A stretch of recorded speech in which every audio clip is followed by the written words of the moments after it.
I am not going to let my past define my future. Find out how today on Reinventing You.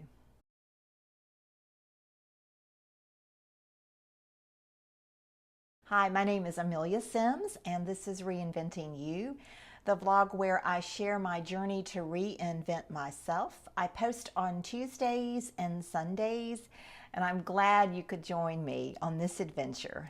How much do you let your past define you?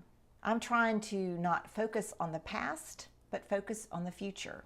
It's not always easy because it's much easier to look and see what you've done than to make plans for the not yet. I want to just give you some ideas of some ways I'm trying to look ahead and not look behind. I'm going to be looking for your comments in the comment section below, and hopefully you can also give me some of your ways that you look toward the future and not the past. And I would appreciate your comments.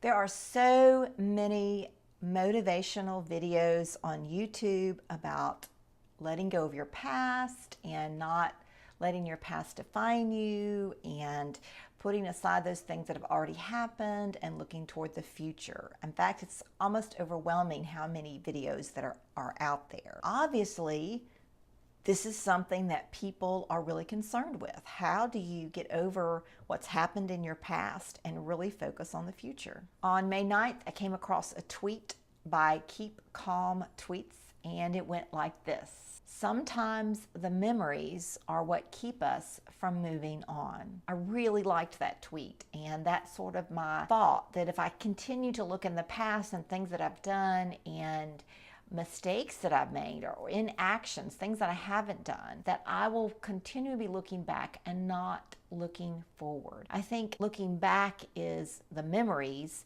but looking forward is goal setting and working toward those goals. So here's some things that I'm going to be doing, and this is an ongoing process, so it may take you to keep me accountable to these things. First of all, I'm going to stop criticizing. I need to stop putting myself down. A lot of things I can say, okay, I'm moving on from that. I did that wrong. I didn't do that, but I'm going to move on. The next step, and this is something that I should know, is to forgive myself. One of the parts of criticism is that you can't forgive yourself. You will always, or can't forgive others. You're always placing blame. So I've got to start with myself. I have to forgive myself. I know that I haven't done things great in certain areas of my life, but I need to simply forgive myself. I just got through reading A Tribe of Mentors by Tim Ferriss, and even though there were some really great things that I liked, one of the questions that he asked all of these people was, what lessons have you learned from failure? And one person pointed out, maybe it's not the failures we need to learn from, but the successes. So what I want to do when I look in my past, I want to see what wisdom I've gained, whether it's from a failure or a success. What wisdom have I gained from that experience or that inaction or that success that I've had that I can carry into the future? And another thing I've got to do is I've got to let it go. I've got to stop criticizing. I've got to forgive.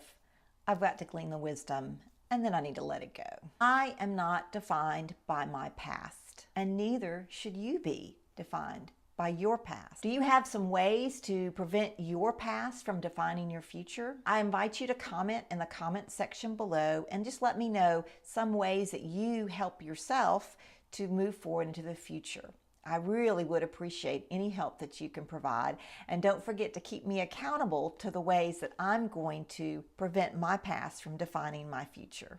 Won't you look ahead with me by subscribing to my channel? I want us to be looking at the future together, and I can't wait to see what's coming. My name is Amelia Sims. This is Reinventing You. I post on Tuesdays and Sundays, and I look forward to the future with you on the journey with me.